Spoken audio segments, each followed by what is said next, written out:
Last episode में Alfred Bruce को उसके माँ बाप के बारे में बताता है, वो कौन थे, किंगडम का वारिस कौन है और उनको किसने और कैसे मारा। अगर आपने लास्ट एपिसोड नहीं देखा तो साइड में एक लिंक दिया गया है, वहाँ पर आप जाके क्लिक कर सकते हैं। अगर आपने मेरा चैनल सब्सक्राइब नहीं किया तो प्लीज सब्सक्राइब कर दीजिए और बेल आइकन को दबाना ना भूलिएगा। तो चलिए शुरू करते हैं डार्क नाइट ऑफ स्टील का next episode, lost soul.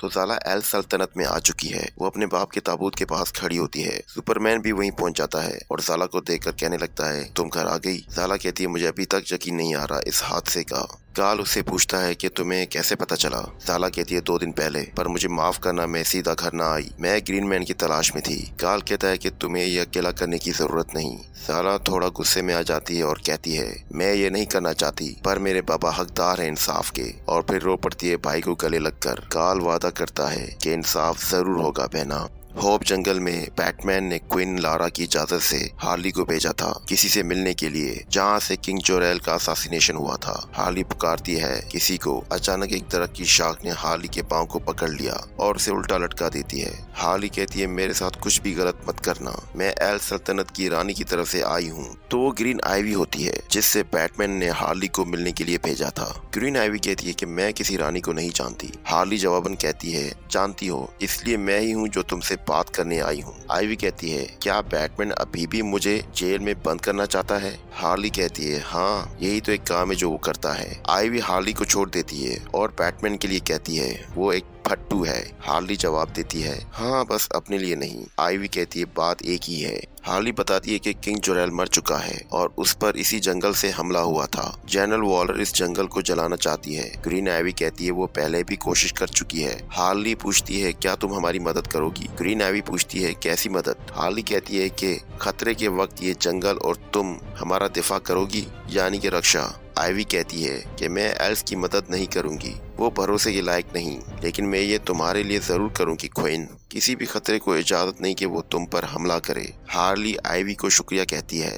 Green ivy कहती है कि इसके बदले तुम्हें मेरे साथ जंगल में रहना होगा, वो भी हमेशा। ये सुनकर हार्ली थोड़ा परेशान हो जाती है और फिर हार्ली जवाब देती है कि मेरी हमेशा यही कोशिश होगी कि मैं यहाँ आपके पास आऊँ। आप अपनी इस दुनिया को बचाने में अपना किरदार अदा करें और मैं अपना। ग्रीन आइवी कहती है, तुम्हारे लिए हम किसी भी हमला करने वाले को दफन कर देंगे, चाहे वो बहुत बड़ी फौज ही क्यों ना हो। हार्ली क्विन बड़ी खुश हो जाती है और कहती है, यही तो हम आपसे चाहते थे, लोगों को हमारी ऐसी खतरनाक आशिकी कहीं नहीं मिलेगी। लगता है इस कहानी में सिर्फ लेस्बियन ही लेस्बियन है, मादा जात।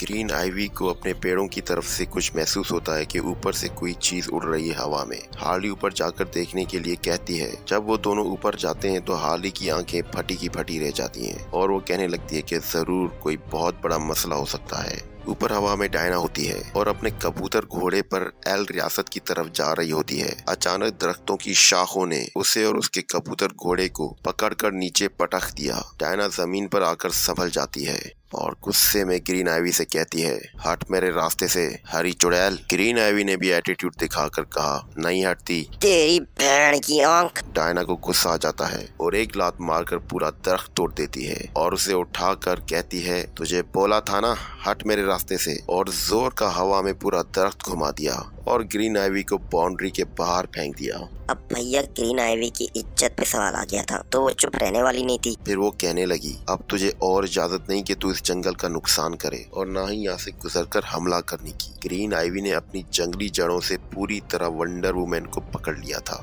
डायना कहती है कि तुम्हें लगता है कि तुम मुझे रोक लोगी? मैं हूँ डायना, अमेज़न की बेटी। ये कहते ही डायना अपनी पावर से इन जड़ों को तोड़ने लगी और फिर डायना के हाथ आइवी के गर्दन तक पहुंच गए और आइवी को कहती है, तुम मुझे नहीं रोक सकती, मैं ज्यादा लड़ना नहीं चाहती, पर अगर मजबूर किया तो तुम्हारा मुंह तोड़ दूंगी। अब इतना सुनने के बाद आइवी भी तो वुमेन है, वो कैसे चुप बैठ सकती थी। उसने भी जवाबन कह दिया, मैं भी फंगस को कमांड दूंगी कि तेरे भेजे में जाके जहर भर दे और तेरी आंखों की कोटियों में बीज डाल दे। हार्ली समझ जाती है इसको थंगुत्था को रोकना पड़ेगा। वो बीच में आकर कहती है कि आप दोनों फाड़ू वुमेन और आपके पास पावर भी फाड़ू है, तो इसे थोड़ा ठंडे माहौल में ले जाएं। आप यहाँ अमेज़न से क्या करने आई हैं शहजादी? डायना ने कहा। साला, हार्ली पूछती है, उसे कुछ हुआ है क्या? डायना कहती है, नहीं, उस पर एक बड़ा इल्जाम है जिसकी वजह से हमारी सल्तनत के टुकड़े हो रहे हैं और वो ऐसा नहीं कर सकती। मुझे उस पर अपनी माँ से भी ज्यादा यकीन है।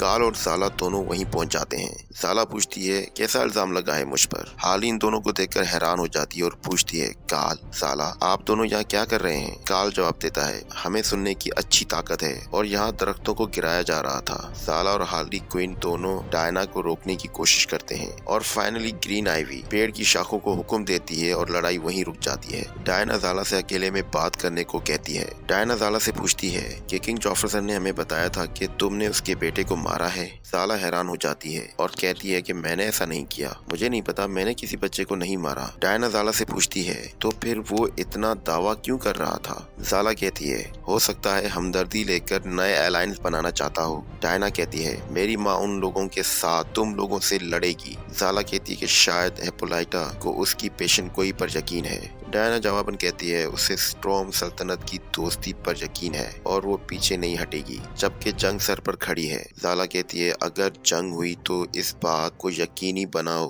कि हम दोनों एक ही तरफ से लड़ेंगे, मतलब हम अपनी फैमिली को अलग नहीं होने देंगे एक दूसरे से। इस दुनिया के लिए हम सबका साथ होना जरूरी है। एल सिटी में ब्रूस को डिक गैरिसन यानी नाइट विंग्स मिलने आता है। वो ब्रूस से पूछता है क्या तुम्हें वो गिरता सितारा मिला। बैटमैन कहता है हाँ हमें वो मिल गया। और फिर वो डिक से पूछता है क्या तुमने कालेल को देखा। गैरिसन बताता है कि मुझे स्टेफ ने खबर दी है कि वो जंगल में देखा गया था। एल्फ्रेड तारे की तरफ इशारा कर कहता है कि ये सुबह तक इंतजार कर सकता है, यानी सुपरमैन के आने तक। पर बैटमैन कहता है कि हाँ पर मुझसे इंतजार नहीं होता। एल्फ्रेड मजाक में टोंट मारता है बैट को, डरो मत ये तुमसे प्यार करता है। बैटमैन भी कुछ ऐसा ही जवाब देता है कि हाँ हम सबको इससे मोहब्बत है। ब्रूस कालेल के पास वो पत्थर ले जाता है। कालेल पूछता है क्या तुम्हें यकीन है कि ये सितारा क्रिप्टॉन से ही आया है। बैटमैन कहता है हाँ और इसका दूसरा हिस्सा जिसने भी लिया है उसी ने ही मेटल मैन के घुड़सवारों को फाड़ कर मार डाला है। एल्फ्रेड कुछ आर्मर और धात बना रहा है ताकि इसका असर कम हो सके। कालेल शक में पड़ जाता है कि अगर ये क्रिप्टॉन का पत्थर है तो फिर इसने तुम पे क्यों असर किया। बैट थोड़ा नर्वस होकर कहता है मुझे माफ करना कालेल, मैं ये तुम्हें तभी बताना चाहता था जब मुझे पता चला जोरेल ने मरते वक्त मुझसे कुछ कहा था। काल पूछता है क्या कहा था। बैटमैन कहता है मैं ये बात कभी कहना नहीं चाहता था और ना ही तुम इस बारे में सोचो कि हम दोनों का बाप एक ही है। मैं नहीं चाहता था कि तुम्हें इस बात पर शर्म महसूस हो। यहाँ सुपरमैन के चेहरे पर ग्रीन कलर नजर आया। ओह माय गॉड, लगता है बहन के साथ भाई भी संगी है। काल ने क्रिप्टोनियन रॉक बैट के अंदर जोर से घुसा दिया। बैटमैन हैरान हो गया काल की इस हरकत में। ब्रूस उसका नाम लेकर एक सवाल सा पूछने लगा कि आखिर क्यों भाई, मैंने क्या गुनाह किया।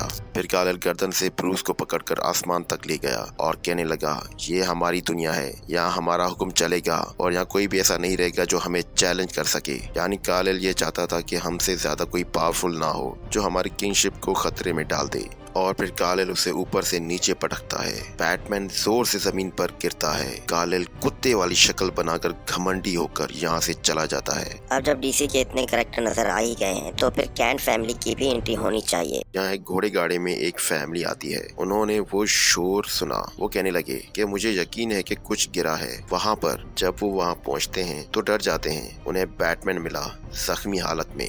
वो आदमी जब बैटमैन के पास गया तो कहने लगा ये बड़ी मुश्किल से सांस ले रहा है। औरत बोलती है इसे हमारी मदद की जरूरत है। आदमी बोलता है क्या तुम्हें पता है कि इसने ऐसा क्या किया है जिसकी वजह से इसे यहाँ चोट लगी हुई है। औरत कहती है तो क्या हमें इसकी मदद नहीं करनी चाहिए। आदमी कहता है ऐसा नहीं है। वो उसका आर्मर उतारता है और कहता है कि ये ग्रीन स्टोन ज्यादा इसके अंदर नहीं गया पर ये इसके अंदर जहर फैला रहा है। और फिर वो उसे निकालने की कोशिश करता है और जब वो उसे निकालता है तो बैट की आंखों से पावरफुल हीट विजन निकलती है। ओहो, ये हुई ना जोरेल के लौंडे वाली बात। ये पावर देखकर औरत कहने लगी ये वो नहीं जो हम इसे समझ रहे थे। आदमी कहता है इसे महल ले चलते हैं। बैटमैन एकदम कहता है नहीं महल नहीं ले जाना और फिर एकदम बेहोश हो जाता है। औरत कहती है इसे गाड़ी में डालो। तो फिर आदमी कहता है तो क्या अब तुम इसे घर ले जाओगी। औरत कहती है जी हाँ जोनाथन कैंट कहता है एक दिन तुम्हारी ये मदद हमें मरवाएगी मार्था कैंट। हाँ भाई ये कैंट फैमिली है।